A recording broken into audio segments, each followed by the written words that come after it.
പുതിയൊരു വീഡിയോയിലേക്ക് എല്ലാവർക്കും സ്വാഗതം. ഈ റിവ്യൂ ഇഷ്ടപ്പെടുകയാണെങ്കിൽ ഒന്ന് ലൈക്ക് ചെയ്തും സബ്സ്ക്രൈബ് ചെയ്തും സപ്പോർട്ട് ചെയ്യണേ. അങ്ങനെ അനന്തപുരിയിൽ അയ്യപ്പൻ പാട്ട് നടന്നുകൊണ്ടിരിക്കുകയാണ്. എല്ലാവരും അവിടെ ഇങ്ങനെ പ്രാർത്ഥിച്ചുകൊണ്ടൊക്കെ ഇങ്ങനെ ഇരിക്കുന്നുണ്ടായിരുന്നു. നവ്യയ്ക്കാണെങ്കിലും ഈ സമയത്ത് ഇങ്ങനെ നല്ല വിഷമമുണ്ട് കേട്ടോ, അത് മുഖത്ത് കാണായിരുന്നു. നയന ഇടയ്ക്ക് ശ്രദ്ധിക്കുന്ന സമയത്തൊക്കെ നവ്യ ആകെ വിഷമിച്ചാണ് ഇരിക്കുന്നത്. പിന്നെ അതിൻ്റെ ഇടയിൽ കൂടെ തന്നെ ദേവയാനി ഐസിയുയിൽ കിടക്കുന്ന ഭാഗങ്ങളൊക്കെ കാണിക്കുന്നുണ്ടായിരുന്നു. പിന്നീട് ജലജയാണെങ്കിലും ജാനകിനോട് പറയുന്നുണ്ടായിരുന്നു, നീയും കൂടെ അവൾക്കെതിരായതാണ് അവളുമാർക്ക് വലിയ തിരിച്ചടിയായത്. കാരണം അമ്മയും നീയൊക്കെയാണല്ലോ നയന എന്ന് പറയുന്നവളെ തലയിൽ വെച്ചുകൊണ്ട് നടന്നതെന്ന് പറയും. അപ്പോൾ ജാനകി പറയുന്നുണ്ടായിരുന്നു, അവളുടെ സ്വഭാവം എനിക്ക് അറിയില്ലായിരുന്നല്ലോ എന്ന്. ഞാനത് പണ്ടേ മനസ്സിലാക്കിയതാണ്. ഇനിയിപ്പോൾ നീ അവളുടെ സ്വഭാവം മനസ്സിലാക്കിയോണ്ട് ഇനി നമുക്ക് ഒരുമിച്ച് നിന്ന് അവളുമാരെ പുറത്താക്കണം. പറ്റുമെങ്കിൽ ഇങ്ങനെ അജയനെയും പറഞ്ഞ് തിരുത്തണം എന്ന് പറയാണ് കേട്ടോ. അനി എന്തായാലും ആദർശന് അതിന് പറയുന്നത് മാത്രമേ കേൾക്കുള്ളൂ. അപ്പോൾ അവനെ തിരുത്താൻ എന്തായാലും പറ്റില്ല. വീട്ടിലുള്ള ആണുങ്ങളെല്ലാം കൂടെ ഇങ്ങനെ തെറ്റിൻ്റെ ഭാഗത്ത് നിൽക്കുന്നത് ശരിയല്ലല്ലോ. ഇപ്പോൾ ജയേട്ടനും അജയനൊക്കെ നമുക്ക് ഒപ്പം നിൽക്കുകയാണെങ്കിൽ അവളുമാരെ എന്നേ പുറത്താക്കായിരുന്നു എന്നൊക്കെ പറഞ്ഞുകൊണ്ട് ഇങ്ങനെ നിൽക്കുകയാണ്. ആ സമയത്താണ് ഡോക്ടർ ഐസിയുവിൻ്റെ ഉള്ളിൽ നിന്ന് പുറത്തേക്ക് വരുന്നത് കേട്ടോ. അപ്പോൾ എങ്ങനെയുണ്ട് ഡോക്ടറെ എന്ന് ചോദിക്കും. അപ്പോൾ ദേവയാനിയുടെ ശരീരത്തിൽ ഇങ്ങനെ അപ്രതീക്ഷിതമായിട്ട് ഒരു എനർജി വന്ന പോലെ ഉണ്ട്. അപ്പോൾ എന്തായാലും കുറച്ച് ബെറ്റർ ആയിട്ട് വരുന്നുണ്ട് എന്നൊക്കെ പറയും കേട്ടോ. അപ്പോൾ റൂമിലേക്ക് ആക്കാനായോ എന്നൊക്കെ അവർ ചോദിക്കുന്ന സമയത്ത് ഒന്നുകൂടെ ഒന്ന് ബെറ്റർ ആവാനുണ്ട് എന്ന് പറയും. പിന്നെ എന്തായാലും ഇങ്ങനെ മരുമോളെ ഒന്ന് ശ്രദ്ധിക്കണം എന്ന് പറയാം കേട്ടോ. അപ്പോൾ നയനയുടെ കാര്യമാണ് പറയുന്നത്. അപ്പോൾ അവൾക്ക് എന്താണെന്ന് ചോദിക്കുന്ന സമയത്ത് ബ്ലഡ് കൊടുത്ത കാര്യമൊന്നും അവരോട് പറയുന്നില്ല. ഇങ്ങനെ ആ കുട്ടിക്ക് നല്ല വിളർച്ചയുണ്ട്, അതുകൊണ്ട് അതിൻ്റെ ആരോഗ്യം നന്നായിട്ടൊന്ന് ശ്രദ്ധിക്കണം എന്ന് പറയുമ്പോൾ അവൾക്കൊരു കുഴപ്പമില്ല, അവൾ വീട്ടിലേക്ക് പോയല്ലോ എന്നൊക്കെ ജലജ പറയുന്നുണ്ടായിരുന്നു. അവളാണ് മറ്റുള്ളവർക്ക് ഇങ്ങനെ വിളർച്ച ഉണ്ടാക്കുന്നതെന്നൊക്കെ ഇങ്ങനെ നയനേനെ കുത്തി ഇങ്ങനെ സംസാരിക്കും കേട്ടോ. അപ്പോൾ ഡോക്ടർക്ക് കാര്യം മനസ്സിലാവുന്നുണ്ടായിരുന്നു. അപ്പോൾ ഡോക്ടറാണെങ്കിലും പറയും, ഞാനിങ്ങനെ അജയൻ സാറിനോടും ആദർശിനോടൊക്കെ കാര്യം പറഞ്ഞിട്ടുണ്ട്, ആ കുട്ടിയുടെ ആരോഗ്യം ഒന്ന് നന്നായിട്ട് ശ്രദ്ധിക്കണം എന്ന് പറയുമ്പോൾ ജലജയ്ക്കും ജാനകിക്കും അതൊന്നും ഇഷ്ടപ്പെടുന്നില്ല കേട്ടോ. അപ്പോൾ അതുകൊണ്ടാണ് നയനയെ കുറിച്ച് അങ്ങനെ പറയുന്നത്. അപ്പോൾ എന്തായാലും ഇങ്ങനെ മൂർത്തി സാറിൻ്റെ വീട്ടിലും ഇങ്ങനെ പൊട്ടിത്തെറിയൊക്കെ ഉണ്ടല്ലേ എന്ന് പറയുമ്പോൾ അതിങ്ങനെ അവളുമാർ കയറി വന്ന ശേഷമാണ് അത് തുടങ്ങിയതെന്ന് പറയും കേട്ടോ. പിന്നീട് മൂർത്തി സാറിന് ഒരു വലിയ അസുഖമുണ്ട്, അപ്പോൾ വീടിനുള്ളിൽ ഉണ്ടാകുന്ന ഇതൊക്കെ ഒരു കാരണമാണ്, അതെല്ലാവരും മനസ്സിലാക്കിയാൽ കൊള്ളാം എന്നൊക്കെ പറഞ്ഞിട്ട് ഡോക്ടർ അവിടെ നിന്ന് അങ്ങ് പോകുന്നുണ്ടായിരുന്നു. അപ്പോൾ ജലജ പറയും, ഇങ്ങനെ പോകുന്നവർക്കും വരുന്നവർക്കൊക്കെ അവളോട് വലിയ സിമ്പതിയാണല്ലോ എന്ന് പറയും. അപ്പോൾ ജാനകി പറയുന്നുണ്ടായിരുന്നു, അവളിങ്ങനെ എല്ലാവരെയും കണ്ണിൽ പൊടിയിട്ട് മയക്കാൻ ഭയങ്കര ജാലവിദ്യക്കാരിയല്ലേ, പിന്നെ അങ്ങനെയൊക്കെ ഇല്ലാതിരിക്കുമെന്നും പറയുന്നുണ്ടായിരുന്നു. അപ്പോൾ ഡോക്ടർ അങ്ങനെ പറഞ്ഞത് അതുപോലെ തന്നെ ജാനകിക്കും ജലജയ്ക്കും ഒന്നും അത്രയ്ക്ക് ഇഷ്ടപ്പെട്ടിട്ടില്ല കേട്ടോ. പിന്നീട് വീണ്ടും അയ്യപ്പൻ പാട്ട് നടക്കുന്ന അനന്തപുരി തറവാട് തന്നെയാണ് കാണിക്കുന്നത്. എല്ലാവരും ഇങ്ങനെ പ്രാർത്ഥിച്ചുകൊണ്ട് ഇങ്ങനെ ഇരിക്കുന്നുണ്ടായിരുന്നു. പിന്നെ അതൊക്കെ കഴിഞ്ഞ് മുത്തശ്ശനാണെങ്കിൽ അവർക്ക് ഇങ്ങനെ ദക്ഷിണയൊക്കെ കൊടുത്തിട്ട് എല്ലാവരുടെയും അടുത്ത് ചെന്ന് ഇങ്ങനെ ഇങ്ങനെ ഓരോ കാര്യങ്ങൾ പറയുന്നുണ്ടായിരുന്നു. വീടിനകത്ത് ഇപ്പോൾ പല പ്രശ്നങ്ങളും നടക്കുകയാണല്ലോ. അപ്പോൾ അതുപോലെ തന്നെ അനന്തപുരി തറവാട്ടിൽ ഇപ്പോൾ ഇങ്ങനെ സർവ്വസാധാരണമായിട്ടാണ് ഓരോന്നും നടക്കുന്നത്. അസുഖവും മരണമൊക്കെ ഇങ്ങനെ എല്ലാവരുടെ ജീവിതത്തിലും സംഭവിക്കുന്നത് തന്നെയാണ്. പക്ഷെ ഇങ്ങനെ അനന്തപുരി തറവാട്ടിൽ ഇപ്പോൾ സർവ്വസാധാരണമായിട്ടുള്ള ഓരോ സംഭവങ്ങളാണ് നടക്കുന്നത്. പിന്നീട് അവരോട് ഇങ്ങനെ മലയ്ക്ക് പോകുന്നത് എങ്ങനെയാണെന്നൊക്കെ ചോദിക്കുന്നുണ്ടായിരുന്നു. അപ്പോൾ കാൽനടയായിട്ടാണ് പോകുന്നതെന്ന് പറയും കേട്ടോ. അപ്പോൾ മുത്തശ്ശി ചോദിക്കുന്നുണ്ടായിരുന്നു, എരുമേലി ചെന്നിട്ട് അങ്ങനെ പോയാൽ പോരേന്ന്. അപ്പോൾ ജയൻ പറയും, അത് പറ്റില്ല എന്ന് പറയും കേട്ടോ. അത് വേണ്ട, ഇവിടെ തന്നെ പോവാന്നാണ് പറഞ്ഞുകൊണ്ടിരിക്കുന്നത്. അപ്പോൾ അബിക്കാണെങ്കിൽ അതിനൊട്ടും താല്പര്യമില്ല കേട്ടോ. അപ്പോൾ മനസ്സിലിങ്ങനെ വിചാരിക്കുന്നുണ്ടായിരുന്നു, മാലയിട്ട് എന്നെ മറ്റുള്ളവരെ ബോധിപ്പിക്കാൻ വേണ്ടിയിട്ടാണ്. ഇനിയിപ്പോൾ തിരുവനന്തപുരത്ത് നിന്ന് ശബരിമല വരെ കാൽനടയായിട്ട് പോകണമെന്ന് പറഞ്ഞാൽ ഇപ്പോൾ എങ്ങനെ പറ്റും എന്നൊക്കെ ഇങ്ങനെ അബി ഇങ്ങനെ മനസ്സിൽ ചിന്തിക്കുന്നുണ്ടായിരുന്നു. അബിയുടെ മുഖം കണ്ട് നവ്യ അത് മനസ്സിലാക്കുകയാണ് കേട്ടോ. അപ്പോൾ നയനയ്ക്ക് കാണിച്ചു കൊടുക്കുന്നുണ്ടായിരുന്നു. അവനത് പറഞ്ഞത് ഒട്ടും ഇഷ്ടപ്പെട്ടിട്ടില്ല, അങ്ങ് നോക്കുമെന്ന് പറഞ്ഞ് കാണിച്ചു കൊടുക്കുകയാണ്. അപ്പോൾ മുത്തശ്ശനാണെങ്കിലും അബീനെ നോക്കുന്ന സമയത്ത് അബിയുടെ മുഖത്ത് വലിയ സന്തോഷമൊന്നും കാണുന്നില്ല. മുത്തശ്ശൻ പറയുന്നുണ്ടായിരുന്നു, കാൽനടയായിട്ട് പോകാൻ ബുദ്ധിമുട്ടുള്ളവർ അത് നേരത്തെ പറയണമെന്ന് പറയും. അപ്പോൾ ആദർശ് പറയുന്നുണ്ടായിരുന്നു, അങ്ങനെ ബുദ്ധിമുട്ടുള്ളവർ അവരുടെ ഇഷ്ടത്തിനനുസരിച്ച് വന്നോട്ടെ എന്ന് പറയും. പിന്നെയാണ് അബിനോട് ചോദിക്കുന്നത്, നിനക്കത് പറഞ്ഞപ്പോൾ നിൻ്റെ മുഖത്ത് വലിയ തെളിച്ചൊന്നും കാണുന്നില്ലല്ലോ, എന്താണെന്ന് ചോദിക്കട്ടോ. അപ്പോൾ അങ്ങനെയൊന്നുമില്ല മുത്തശ്ശ, ഞാനിപ്പോൾ അങ്ങനെ പോകണം, കാൽനടയായിട്ട് പോകാമെന്ന് തന്നെ പറയാനിരിക്കുകയായിരുന്നു എന്ന് പറയും കേട്ടോ അബിയാണെങ്കിലും. അപ്പോൾ ആദർശ് പറയുന്നുണ്ടായിരുന്നു, ആരെന്ത് പറഞ്ഞാലും മനുഷ്യന്മാർക്ക് ഇങ്ങനെ മനുഷ്യരെ പരീക്ഷിക്കാം, പക്ഷേ ദൈവങ്ങളെ പരീക്ഷിക്കരുത്, എനിക്ക് അത്ര മാത്രമേ പറയാനുള്ളൂ എന്ന് ആദർശ് പറയുന്നുണ്ടായിരുന്നു.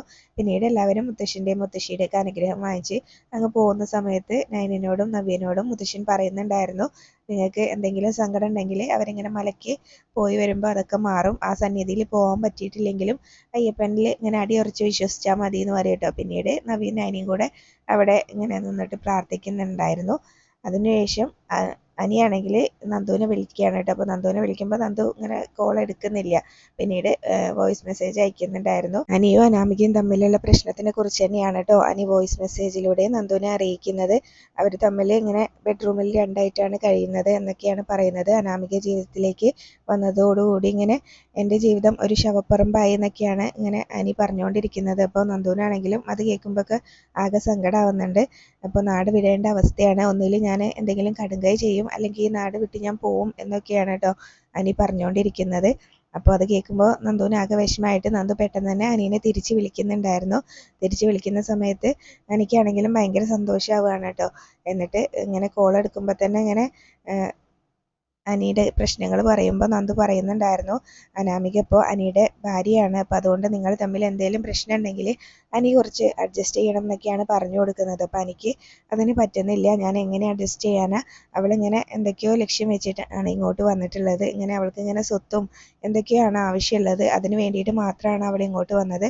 അങ്ങനെ അവളെ മാറ്റിയെടുക്കാൻ വേണ്ടിയിട്ടല്ലല്ലോ ഞാൻ അവളെ കല്യാണം കഴിച്ചത്. അവൾക്ക് നല്ലൊരു ജീവിതം വേണമെന്ന് അവൾക്കും കൂടെ ഒരു ചിന്ത വേണ്ടേ എന്നൊക്കെ പറയാണ്. അങ്ങനെ ഇല്ലാത്ത ഒരുത്തിനെ പിന്നെ ഞാൻ എന്തിനാ കാല് പിടിച്ച് ഇങ്ങനെ കൂടെ നിർത്തുന്നതെന്നൊക്കെ പറയുന്നുണ്ടായിരുന്നു കേട്ടോ. ഇപ്പൊ തന്നെ അവളിങ്ങനെ വഴക്കിട്ട് ഇറങ്ങിപ്പോയതാണെന്നൊക്കെ അനി പറയുന്നുണ്ടായിരുന്നു. അപ്പൊ അനാമികേനെ ഒട്ടും എനിക്ക് ഉൾക്കൊള്ളാനായിട്ട് പറ്റിയിട്ടില്ല.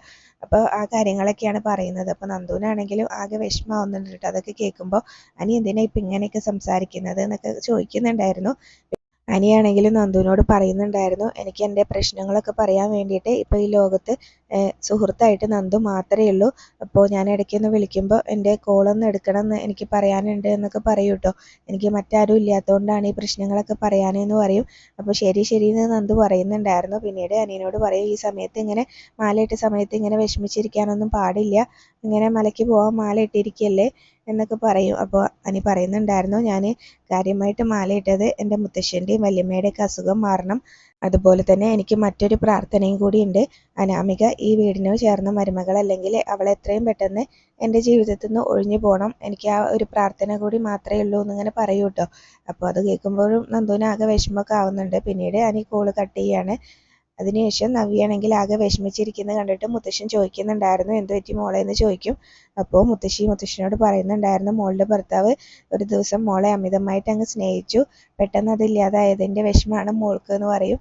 അപ്പോൾ നവ്യാണെങ്കിലും ഇങ്ങനെ ഒരു സംശയം പറയുന്നുണ്ടായിരുന്നു, ഞാൻ കുടിക്കേണ്ട പാലാണ് അമ്മായി എടുത്ത് കുടിച്ചത്, അപ്പോൾ എൻ്റെ കുഞ്ഞ് പോകുന്നതിന് മുന്നേ ഉള്ള ആ ഒരു സ്നേഹമായിരുന്നോ അബിയനോട് കാണിച്ചതെന്നുള്ളൊരു സംശയം പറയുന്നുണ്ടായിരുന്നു കേട്ടോ. അപ്പോൾ മുത്തശ്ശിയാണെങ്കിലും പറയുന്നുണ്ടായിരുന്നു, നമ്മൾ കാണാത്ത കാര്യം അങ്ങനെ ആരുടെ മേലും അടിച്ചേൽപ്പിക്കുന്നത് ശരിയല്ലല്ലോ മോളെ എന്ന് പറയും. അപ്പോൾ മുത്തശ്ശനാണെങ്കിൽ അതൊരു സംശയം ഉണ്ടാക്കുന്നുണ്ടായിരുന്നു. മുത്തശ്ശൻ പറയുന്നുണ്ടായിരുന്നു, അബി ഇങ്ങനെ കുട്ടിക്കാലം തൊട്ടേ ഇങ്ങനെ ഓരോ തെറ്റ് ചെയ്യുന്നതുകൊണ്ട്, അതുപോലെ തന്നെ അവൻ്റെ അമ്മയാണെങ്കിൽ അവന് ആ തെറ്റിനൊക്കെ കൂട്ടു നിൽക്കുകയും ചെയ്യുമല്ലോ, അതുകൊണ്ട് എനിക്കതങ്ങനെ തള്ളിക്കളയാൻ പറ്റില്ല എന്ന് പറയുന്നുണ്ടായിരുന്നു. അത് കേട്ടുകൊണ്ട് നയന അവിടേക്ക് വരും. ഇനി ഇതിൻ്റെ പേരിലൊരു പ്രശ്നം ഇവിടെ വേണ്ട മുത്തശ്ശ എന്ന് പറയുന്നുണ്ടായിരുന്നു. അപ്പോഴേക്കും ജയനും അജയനും കൂടെ അവിടേക്ക് വരുന്നുണ്ടായിരുന്നു. അപ്പോൾ ദേവയാനിയുടെ കാര്യമൊക്കെ ആദ്യം ജയനോട് ചോദിക്കുന്നുണ്ടായിരുന്നു.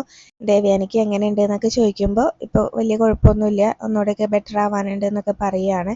പിന്നീട് ഈ വീടിനകത്ത് ഇങ്ങനെയുള്ള സംഭവങ്ങളൊക്കെ ഇങ്ങനെ നിസ്സാരമായിട്ട് കണ്ടത് ഇങ്ങനെ ഒരു തെറ്റായി പോയോ എന്നുള്ളൊരു സംശയം എനിക്കുണ്ട് എന്ന് പറയുകയാണ്. ഇങ്ങനെ വീടിനുള്ളിൽ നടന്നാൽ പിന്നെ ഇങ്ങനെ എല്ലാവർക്കും കൂടെ ഒരുമിച്ച് പോകാൻ പറ്റില്ലല്ലോ, ഇങ്ങനെ എല്ലാവരും ഭാഗം വെച്ച് മാറുന്നതാണ് നല്ലതെന്നൊക്കെ പറഞ്ഞ് കേൾക്കുമ്പോൾ എനിക്ക് ആകെ ഒരു സങ്കടമാവുന്നുണ്ട് കേട്ടോ. അപ്പോൾ ജയനും ഒക്കെ അവിടെ നിൽക്കുന്നുണ്ടല്ലോ. അപ്പോൾ ജയൻ പറയുന്നുണ്ടായിരുന്നു, അതൊന്നും വേണ്ട എന്നിങ്ങനെ പറയുകയാണ് കേട്ടോ. പിന്നെ സ്വത്തിൻ്റെ പേരിലായിരിക്കും അടി നടക്കാൻ പോകുന്നതെന്ന് പറയുമ്പോൾ അതുപോലെ തന്നെ മെയിൻ ബ്രാഞ്ചുകളും ജ്വല്ലറിയും ഈ തറവാടും എല്ലാം ആദർശിനെയും നയനേനെയാണ് ഏൽപ്പിക്കാൻ പോകുന്നത്. അവരൊരിക്കലും സ്വത്തിന് വേണ്ടി അടി ഉണ്ടാക്കില്ല എന്ന് എനിക്ക് നന്നായിട്ട് അറിയാമെന്ന് മുത്തശ്ശൻ പറയാണ്. പിന്നെ ഇങ്ങനെ കമ്പനിയിൽ നിന്ന് കിട്ടുന്ന ലാഭം ആദർശ് എല്ലാവർക്കും വീതം വെച്ച് കൊടുത്തോളും, അതിലെനിക്കൊരു സംശയവും ഇല്ല എന്ന് പറയും. എന്നിട്ട് ഇങ്ങനെ അജയനോട് ചോദിക്കുന്നുണ്ടായിരുന്നു കേട്ടോ, അജയ നിനക്ക് എന്തെങ്കിലും സംശയം ഉണ്ടോയെന്ന്. എനിക്കൊരു സംശയവും ഇല്ല, അവനെല്ലാം നന്നായിട്ട് തന്നെ ചെയ്തോളൂ എന്ന് പറയാം കേട്ടോ. അപ്പോൾ ആദർശെല്ലാം നന്നായിട്ട് ചെയ്തോളും തന്നെയാണ് അജയനും പറയുന്നത്. അപ്പോൾ അതൊന്നും വേണ്ടെന്നാണ് കേട്ടോ നയനയുടെ അഭിപ്രായം. അതൊക്കെ വീടിനുള്ളിൽ വലിയ പൊട്ടിത്തെറി ഉണ്ടാക്കും. ഇപ്പോൾ തന്നെ അമ്മ എന്നെ ഒരു ശത്രുവിനെ പോലെയാണ് കാണുന്നത്, ഞാനാണ് അമ്മയ്ക്ക് പാലിൽ വിഷം ചേർത്ത് കൊടുത്തതെന്നൊക്കെയാണ് അമ്മ പറഞ്ഞുകൊണ്ടിരിക്കുന്നതെന്ന് പറയുമ്പോൾ, അപ്പോൾ ദേവയാനി തിരിച്ചു വന്നാലും ഇനിയിപ്പോൾ മോളോടുള്ള യുദ്ധമായിരിക്കും അല്ലേ എന്നിങ്ങനെ മുത്തശ്ശൻ അനിയനോട് പറയുകയാണ് കേട്ടോ. അപ്പോൾ ജയൻ പറയുന്നുണ്ടായിരുന്നു, അതൊക്കെ അവസാനിപ്പിക്കാനൊരു മാർഗമുണ്ട്, ഇനിയിപ്പോൾ ഗതികേട് കൊണ്ടെല്ലാം വിളിച്ച് പറയേണ്ടി വരും എന്ന് പറയാണ് കേട്ടോ. അനാമികയ്ക്കാണെങ്കിലും ഇങ്ങനെ അനാമികയ്ക്ക് ഒരുപാട് സ്നേഹം ദേവയാനി കൊടുത്തിട്ടും ഒരു ആപത്ത് വന്നപ്പോൾ അനാമിക സഹായിച്ചില്ലല്ലോ. അവിടെ നൈനമോളല്ലേ ദേവയാനിനെ സഹായിച്ചേ എന്നുള്ള കാര്യങ്ങളൊക്കെ പറയുന്നുണ്ടായിരുന്നു. അപ്പോൾ അതൊക്കെ ഇങ്ങനെ വിളിച്ച് പറയേണ്ടി വരും എന്ന് പറയുമ്പോൾ മുത്തശ്ശൻ പറയുന്നുണ്ടായിരുന്നു അതിൻ്റെ ആവശ്യമൊന്നുമില്ല. ഇങ്ങനെ എന്തായാലും ഇങ്ങനെ ദൈവങ്ങൾക്ക് എന്തായാലും നമ്മളെ നന്നായിട്ട് തിരിച്ചറിയാലോ, അതിനുള്ള ഒരു പരിഹാരമൊക്കെ അവർ കണ്ടെത്തിക്കോളും എന്നുള്ള രീതിയിലൊക്കെയാണ് കേട്ടോ സംസാരിക്കുന്നത്. അപ്പോൾ ഈ സമയത്താണെങ്കിലും നൈന പറയുന്നുണ്ടായിരുന്നു, അമ്മ അമിതമായിട്ടൊന്നും എന്നെ സ്നേഹിക്കേണ്ട, അമ്മയ്ക്ക് എൻ്റെ ഹൃദയം കൊടുക്കാനും ഞാൻ തയ്യാറാണ്. അപ്പോൾ അമ്മ എന്നെ ഒരു മനുഷ്യനായിട്ട് അംഗീകരിച്ചാൽ മാത്രം മതി, ആ ഒരു പരിഗണന മാത്രം എനിക്ക് തന്നാൽ മതി മുത്തശ്ശ എന്ന് പറഞ്ഞിട്ട് നൈന അവിടെ നിന്ന് അങ്ങ് പോകുന്നുണ്ടായിരുന്നു. പിന്നെ റൂമിൽ ബെഡ്ഷീറ്റൊക്കെ റെഡിയാക്കിക്കൊണ്ടിരിക്കുകയാണ്. ആ സമയത്ത് ആദർശ് അവിടേക്ക് വരുന്നുണ്ടായിരുന്നു. ആദർശ് വന്നിട്ട് നൈനയോട് പറയുന്നുണ്ടായിരുന്നു, അമ്മ വരുന്നവരെ ഇനി ഈ റൂമിൽ കിടന്നാൽ മതി, നിന്നെ ഒറ്റയ്ക്ക് കിടത്താൻ എനിക്ക് പേടിയാണെന്ന് പറയാണ്. എന്ന് എത്ര പ്രാവശ്യം ഇങ്ങനെ തല ചുറ്റി വീഴാൻ പോയി എന്നൊക്കെ പറയട്ടെ. അപ്പം നൈന ഒരു കുഴപ്പമില്ല എന്നൊക്കെയാണ് പറഞ്ഞുകൊണ്ടിരിക്കുന്നത്. അപ്പം നീ അങ്ങനെ മാത്രമേ പറയുള്ളൂ, നീ ഇന്ന് എത്ര തവണ തല ചുറ്റി വീഴാൻ പോയി, ഉപ്പൊക്കെ ഇട്ട് നന്നായിട്ട് നാരങ്ങ വെള്ളം കുടിക്കണം എന്നൊക്കെ പറഞ്ഞു കൊടുക്കുകയാണ് കേട്ടോ. അപ്പോൾ അതൊക്കെ ഞാൻ കുടിക്കുന്നുണ്ട് എന്ന് പറയുന്നുണ്ടായിരുന്നു. നിനക്ക് നല്ല ക്ഷീണമുണ്ട്, എന്തായാലും നീ ഇവിടെ ബെഡിൽ കിടന്നോ, ഞാൻ തറയിൽ കിടന്നോളാം എന്ന് പറയുകയാണ് കേട്ടോ. അപ്പോൾ അതൊന്നും വേണ്ട, ആദർശേട്ടൻ ഇങ്ങനെ തറയിൽ കിടന്നിട്ടുണ്ടെങ്കിൽ ആദർശേട്ടന് അസുഖം കൂടും, അതിങ്ങനെ ശ്വാസം മുട്ടൽ വരും തണുപ്പടിച്ചിട്ട്, അതുകൊണ്ട് അത് വേണ്ടാന്ന് പറയൂ കേട്ടോ. എന്നാൽ പിന്നെ നീ ഇങ്ങനെ ആദ്യം കിടന്നിരുന്ന പോലെ ഒരു ബെഡിൻ്റെ ഒരറ്റത്ത് കിടന്നോ എന്ന് പറയും. അതൊന്നും വേണ്ട, ഞാൻ ഇവിടെ കിടക്കുകയാണെങ്കിലും ഇനിയിപ്പോൾ മുത്തശ്ശീനോടൊക്കെ ചോദിച്ചിട്ട് കിടക്കാം, എന്ത് പറഞ്ഞാലും അതിനെല്ലാത്തിനും ഒരു മുടക്കം നീ പറഞ്ഞോളൂ ഒക്കെ ആ സമയത്ത് നൈനയോട് ഇങ്ങനെ ആദർശ് പറയുകയാണ് കേട്ടോ. പിന്നെ നൈനയാണെങ്കിലും പറയുന്നുണ്ടായിരുന്നു, ഞാൻ ഈ മുറിയിൽ കിടക്കുകയാണെങ്കിലും ഞാൻ തറയിലേക്ക് കിടക്കുള്ളൂ, എനിക്കത് ശീലമാണല്ലോ എന്ന് പറയും. അതിനുശേഷം ആദർശ് പറയുന്നുണ്ടായിരുന്നു, നമ്മുടെ യാത്ര മുടക്കിയപ്പോൾ എനിക്ക് അമ്മേനോട് ഇങ്ങനെ ചെറിയൊരു നീരസൊക്കെ ഉണ്ടായിരുന്നു, മാലയിട്ട സമയത്തും ഞാൻ ഒരു പ്രതിഷേധം അറിയിച്ചുകൊണ്ടാണ് മാലയിട്ടത്, അതൊക്കെ ഇപ്പോൾ തിരിച്ചടിയായോ എന്നുള്ളൊരു പേടി എനിക്കുണ്ട് എന്നിങ്ങനെ പറയുകയാണ് കേട്ടോ. ആദർശ് അങ്ങനെ പറയുമ്പോൾ നൈന അങ്ങനെ ആദർശിനെ നോക്കുകയാണ്. അവിടെയാണ് ഇന്നത്തെ എപ്പിസോഡ് അവസാനിച്ചിട്ടുള്ളത്.